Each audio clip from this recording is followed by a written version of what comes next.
किशनगंज के पास एक छोटा सा गांव था जहां रहमान नाम का एक ईमानदार और मेहनती मजदूर रहता था।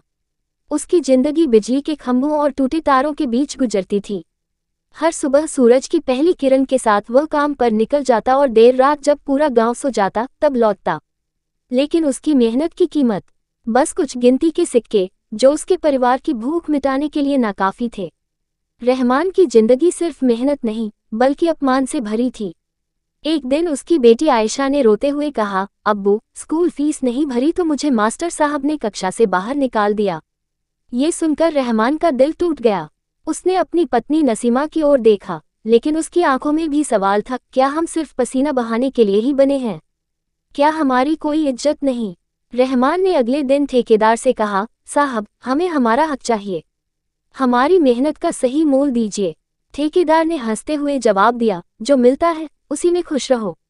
ज्यादा आवाज उठाओगे तो काम से भी हाथ धो बैठोगे। ये सुनकर रहमान की आंखों में गुस्सा और आंसू दोनों भर आए। उस रात उसने अपने साथियों को बुलाया।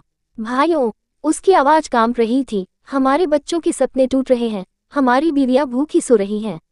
लेकिन अब और नहीं, हम रुकेंगे नहीं, झुकेंगे नहीं। अगर हमें जीना है तो इज्जत से जीना है।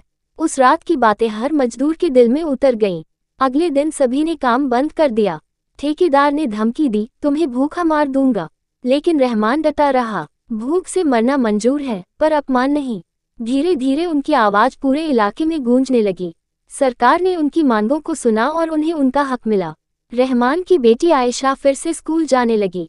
उसकी आंखों में अब शर्म नहीं बल्कि गर्व था। रहमान ने साबित कर दिया कि इंसान सिर्फ रोटी के लिए नहीं बल्कि इज्जत के लिए भी जीता है। जब तक हम एकजुट हैं, कोई ताकत हमें झुका नहीं सकती। संघर्ष हमारा हक है और जीत हमारी तकदीर।